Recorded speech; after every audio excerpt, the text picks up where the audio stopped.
Y MGR வந்து ஒரு சக்ஸஸாக இருந்தார், சிவாஜி வந்து ஒரு ஃபெயிலியராக இருந்தார் பாலிடிக்ஸில்? சிவாஜி கணேசன் அவர்களை பொறுத்தவரையில் தலைசிறந்த நடிகர் என்பதை மாற்று கருத்தே கிடையாது. என்னை பொறுத்தவரையில் இருவருமே கூட எடுத்து சென்றிருக்க முடியும். ஆனால் இது ஒரு உரையில் 2 கத்திகள் வைக்க முடியாது. ஒரு பரவலான பொது ரீதியில் பேசப்படுகின்ற ஒரு விஷயம் ஒன்று, அவர் திருப்பதி பயணம் மேற்கொண்டு திரும்பி வந்தது பிறகு திராவிட முன்னேற்ற கழகம் அவரை ஏற்றுக்கொள்ளவில்லை. இதை நான் முழுமையாக ஏற்றுக்கொள்ள விரும்பவில்லை. இது பரப்புரை என்று தான் நினைக்கிறேன். இது உண்மையிலேயே அது ஒருக்கான நிகழ்ச்சியாக இருந்தாலும் கூட அது ஒரு காரணமாக இருக்க முடியாது. எம்ஜிஆர் அதுக்கு முன்பாகவே தொடர்ந்து கலைஞர் கருணாநிதியுடனும் பேரறிஞர் அண்ணாவுடனும் திராவிட இயக்கத்தின் சார்பாக நிறைய வேலைகள் செய்து கொண்டு வருகிறார். 1967 தேர்தலில் நீங்கள் பார்த்தீர்களான கூட ஒரு துப்பாக்கி சூட்டு சம்பவத்தின் பொழுது எம்ஜிஆர் இருந்த இடத்திலே இருந்தே தன்னுடைய தேர்தல் பிரச்சாரம் சொன்னது அவரால் பேசவும் முடியாது. கருத்து அவர் பேசிய ஓரிரு வார்த்தைகள் மிக பரவலாக மக்களுக்கு கொண்டு செல்லப்பட்டது. இன்றைக்கு யாரேனும் அவ்வாறு 2 வார்த்தைகளை வைத்து ஒரு கட்சியை கொண்டு சேர்க்க கரை சேர்க்க முடியும் என்றால் அது முடியாது. நீங்க சினிமா, கவர்ச்சி, மோகம் இவை எல்லாமே ஒரு காரணமாக சொன்னாலும் கூட இவையெல்லாம் கடந்து இந்த திராவிட இயக்கத்தின் உச்சுவராக ஒரு பகுதியாக இருந்தவர் தான் எம்.ஜி. ராமச்சந்திரன். எம்ஜிஆரை பொறுத்தவரையில் சிவாஜி கணேசனை போல ஒரு சிறந்த நடிகர் என்பது கிடையாது. ஆனால் அவருக்கென்று ஒரு வாழ்க்கை ரீதியாக நிறைய கற்ற பாடங்கள், மக்களுடைய மனிதநேயம், இவை அனைத்துமே ஒரு எம்ஜிஆரை ஒரு அநேக மனிதனாக மக்களிடையே கொண்டு செல்கிறது.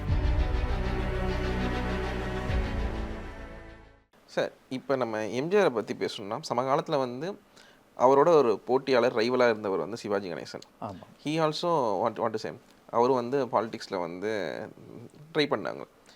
ஒய் எம்ஜிஆர் ஒரு சக்ஸஸாக இருந்தார், சிவாஜி ஒரு ஃபெயிலியராக இருந்தார் பாலிடிக்ஸில்? அவர் நான் அது அது ஒரு சக்கர நாற்காலி போல தான் இது அந்த ஒரு நாற்காலியின் சுழற்சி போல தான் அது என்ன காரணம் என்னவென்று, திராவிட முன்னேற்ற கழகத்தை பொறுத்தவரையில் பேரறிஞர் அண்ணாவை பொறுத்தவரையில் நடிகர் திலகத்தை மிகப்பெரிய ஒரு நடிகராகவும் அதோடு மட்டுமல்லாமல் ஒரு சிறந்த நல்ல மனிதராகவும் நட்பு பாராட்டியது உண்டு. ஓகே, இப்படி அண்ணாவும் சரி, கருணாநிதி, கலைஞர் அவங்களும் சரி, எம்ஜிஆரையும் சிவாஜியும் ஒரே இடத்துல தான் வச்சுருந்தாங்க. பட் ஆனால் அவங்க 2 பேரும் எம்ஜிஆரையும் சிவாஜியும் எப்படி ப்ரொஜெக்ட் பண்ணாங்கன்றதுல வித்தியாசம் இருந்துச்சு. நிச்சயமா அப்படி பார்க்கலாம். அப்படி காரணம் கொள்கையும் இன்னும் சொல்லப்போனால் எம்ஜிஆருக்கு இயற்கையிலேயே என்று சொல்லும் பொழுது துவக்க காலத்திலிருந்து காங்கிரஸ் கொள்கை மேலும், காங்கிரஸ் கொள்கை என்றால் அனைவருக்குமே விடுதலை போராட்டத்தில் ஈடுபாடு தான் உண்டு. ஆனால் காங்கிரஸ் கட்சியிலிருந்து அதன் கொள்கை அடிப்படையில் வளர்ந்தவர் எம்ஜிஆர். சிவாஜி கணேசனை பொறுத்தவரையில் அவருக்கு திராவிட முன்னேற்ற கழகத்தின் ஈடுபாடும் ஒரு பற்றும், தலைவர்கள் மேலே பற்றும் மதிப்பும் இருந்தது உண்மை. ஆனால் அவர்கள் இந்த கொள்கை மாற்றம் என்று சொல்லும் பொழுது திராவிட முன்னேற்ற கழகத்தில் இந்த கொள்கை ரீதியாக எம்ஜிஆர் என்ற ஒரு பிம்பத்தை அவர்கள் வளர்த்திருக்க வேண்டும் என்ற ஒரு அது ஸ்ட்ராட்டஜிக் பாலிசி. அது ஓகே, ஒரு திட்டமிட்ட ஒரு கட்டமைக்கப்பட்ட ஒரு திட்டம். அது அதோடு மட்டுமல்லாமல் சிவாஜி கணேசன் அவர்களை பொறுத்தவரையில் தலைசிறந்த நடிகர் என்பதை மாற்று கருத்தே கிடையாது.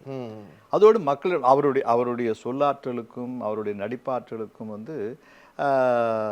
அதை இடம், பொருள், அதில் ஏவல் என்று சொல்லக்கூடிய ஒரு காலம் அதை மாற்றி அமைக்கின்றது. ஓகே ஓகே, அது அதற்காக நான் அவருடைய நாம் சொல்லுகின்ற அதே கொள்கைகளை இவர் பேசியிருந்தால் இவர் எடுத்து சென்றிருக்க முடியும். என்னை பொறுத்தவரையில் இருவருமே கூட எடுத்து சென்றிருக்க முடியும். ஆனால் இது ஒரு உரையில் 2 கத்திகள் வைக்க முடியாது. சார், இப்போ இந்த கேள்வி ஒன்று இருக்குது சார். இப்போ ஒரு உரையில் 2 கத்திகள் வைக்க முடியாது. ஃபிலிம்ஸை கம்பேர் பண்ணும்போது how MGR projected himself, how Sivaji projected himself, இந்த டிஃப்ரென்ஸ் எப்படி பார்ப்பீங்க சார்? சிவாஜி கணேசனை பொறுத்தவரையில் ஒரு பிறவி கலைஞன். அவர் சினிமா அல்லது நடிப்புலகம், அதோடு நடிப்பு என்பது தான் தன்னுடைய முழுமையான உலகம் என்று பாவித்த ஒரு தலைசிறந்த ஒரு நடிகர். அது மாற்று கருத்து கிடையாது. ஆனால் அவரை பொறுத்தவர்கள் அவருக்கு திராவிட முன்னேற்ற கழகத்தின் மீதும் கொள்கை மீதும் அதே போல் வந்து பேரறிஞர் அண்ணாவுடனான நட்பும் கலைஞர் கருணாநிதியுடன் தொழில் ரீதியான நட்பும் அவர்களுடைய ஒரு அன்பு பரிமாற்றம் இவை அனைத்துமே கடந்து காமராஜ் மீது மிகப்பெரிய ஒரு அளவற்ற ஒரு மரியாதையும் இருந்தது வந்து கொள்கை பிடிப்பு ரீதியாக. ஒரு பரவலான பொது ரீதியில் பேசப்படுகின்ற ஒரு விஷயம் என்று அவர் திருப்பதி பயணம் மேற்கொண்டு திரும்பி வந்தது பிறகு வந்து திராவிட முன்னேற்ற கழகம் அவரை ஏற்றுக்கொள்ளவில்லை. இதை நான் முழுமையாக ஏற்றுக்கொள்ள விரும்பவில்லை. இது வந்து ஏதோ ஒரு விஷயத்தை ஒரு சிறு விஷயத்தை வந்து பெருசா ஊதி அதை வந்து தவறுதலான இது பரப்புரை என்று தான் நினைக்கிறேன். இது உண்மையிலேயே அது ஒருக்கான நிகழ்ச்சியாக இருந்தாலும் கூட அது ஒரு காரணமாக இருக்க முடியாது. ஏனென்றால் இது வெறும் பயணங்கள் ரீதியாக வந்து இது நடந்திருந்தால் மட்டுமே வந்து ஒரு அவ்வளவு சாதாரணமாக இதில் ஏதோ நகர்வுகள் 100 நகர்வுகள் நகரும் பொழுது இது ஒரு நகர்வு வந்து ஒரு திருப்பு முனையாக மாறுகின்றது. அவ்வளவு தான். அது எம்ஜிஆர் சாலிடிஃபை பண்ணுது. அது சாலிடிஃபை பண்றது. இந்த ஒரு இங்க வந்து எம்ஜிஆர் வந்து அதுக்கு முன்பாகவே வந்து தொடர்ந்து கலைஞர் கருணாநிதியுடனும் பேரறிஞர் அண்ணாவுடனும் திராவிட இயக்கத்தின் சார்பாக வந்து நிறைய வேலைகள் செய்து கொண்டு வருகிறார்கள். பிறகு 1967 தேர்தலில் நீங்க பார்த்தீர்களா கூட வந்து அந்த துப்பாக்கிச்சூட்டு சம்பவத்தின் பொழுது எம்ஜிஆர் வந்து இருந்த இடத்திலே இருந்தே தன்னுடைய எலெக்ஷன் அந்த தேர்தல் பிரச்சாரத்தை தேர்தல் பிரச்சாரம்னு சொன்னது அவரால் பேசவும் முடியாது. ஆனால் அவருடைய கருத்து அவர் பேசிய ஓரிரு வார்த்தைகள் வந்து மிக பரவலாக மக்களுக்கு கொண்டு செல்லப்பட்டது. அப்போ அதற்கு இப்போ அது என்ன காண்பிக்கின்றது என்றால் வந்து இன்றைக்கு யாரேனும் வந்து அவ்வாறு 2 வார்த்தைகளை வைத்து ஒரு கட்சியை வந்து கொண்டு கரை சேர்க்க முடியும் என்றால் அது முடியாது. இதற்கு காரணம் என்று நீங்கள் வந்து சினிமா, கவர்ச்சி, மோகம் இவை எல்லாமே ஒரு காரணமாக சொன்னாலும் கூட இவையெல்லாம் கடந்து இந்த திராவிட இயக்கத்தின் உட்சுவராக ஒரு பகுதியாக இருந்தவர் தான் எம்ஜி ராமச்சந்திரன். இதை வந்து அதை மறுக்க முடியாது. அதனால் அதைத்தான் இன்றைக்கும் வந்து அரசியலுக்கு வருகின்ற நடிகர், சினிமா துறையிலிருந்து வருகிறவர்களுக்கு வந்து இதை பற்றி அவர்கள் வந்து பெரிதாக பேசுவதில்லை. அனைவருமே வந்து எம்ஜிஆர் உடைய எவ்வாறு மக்களிடையே எம்ஜிஆர் ஏற்றுக்கொள்ளப்பட்டார், எம்ஜிஆர் எதை சொன்னாலும் எதை செய்தாலும் வந்து மக்கள் ஏற்றுக்கொண்டார்கள். இது வந்து கட்டமைக்கப்பட்ட ஒரு திணிப்பு. இது மட்டுமே முழுமையான எம்ஜிஆர் கிடையாது. இதற்கு பின்னால் வந்து எம்ஜிஆரினுடைய உழைப்பு சினிமா துறையில் ஒன்று. அது நான் சொன்னபோது வந்து சிவாஜி கணேசன் வந்து ஒரு பிறவி கலைஞன், ஒரு தலைசிறந்த ஒரு நடிகர்.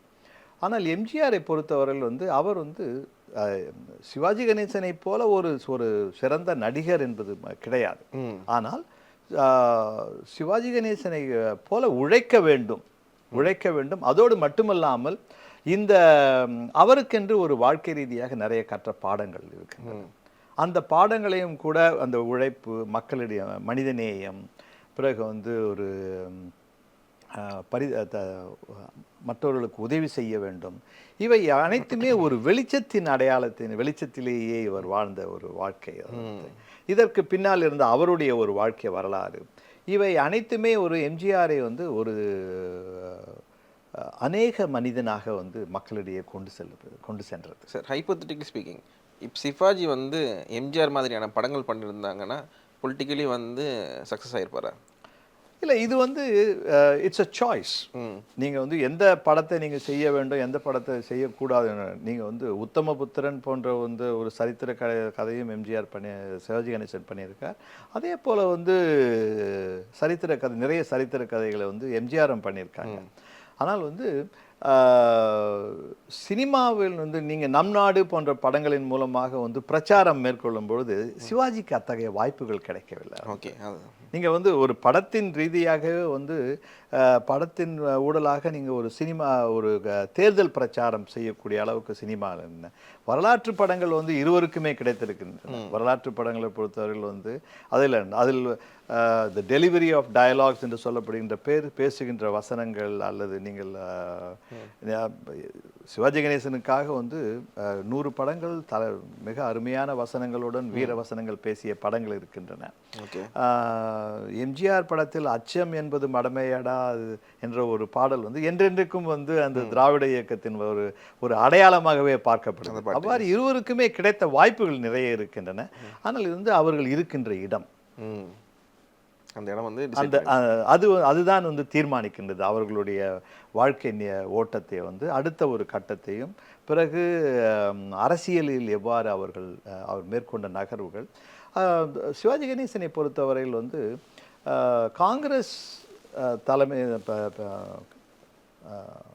பெருந்தலைவர் காமராஜ் அவர்களுடைய தலைமையிலும் காங்கிரஸ் இயக்கத்தின் நிழலிலும் அவர் முழுமையாக சென்றுவிட்ட பிறகு வந்து அவரை ஒரு தனி மனித அடையாளமாக வந்து அடுத்த 20 ஆண்டுகளுக்கு காண்பிப்பதற்கு வாய்ப்பே கிடையாது. அந்த 20 ஆண்டுகள் தான் வந்து 1967க்கு பிறகு பேரறிஞர் அண்ணாவின் மறைவுக்கு பிறகு கலைஞர் கருணாநிதி பதவியேற்ற பிறகு அதற்கு பிறகு வருகின்ற கட்சிக்குள் வருகின்ற முக்கியமான ஒரு பிரச்சனைகள், அதற்கு தீர்க்கக்கூடியது தீர்க்க முடியாதது என்ற நிலைப்பாடுகள் வரும்பொழுது அந்த கட்சியில் வந்து பிரதான அடையாளமாக பிரிந்து சென்ற ஒரு மனிதராக மாறுகின்றார் எம்.ஜி. ராமச்சந்திரன்.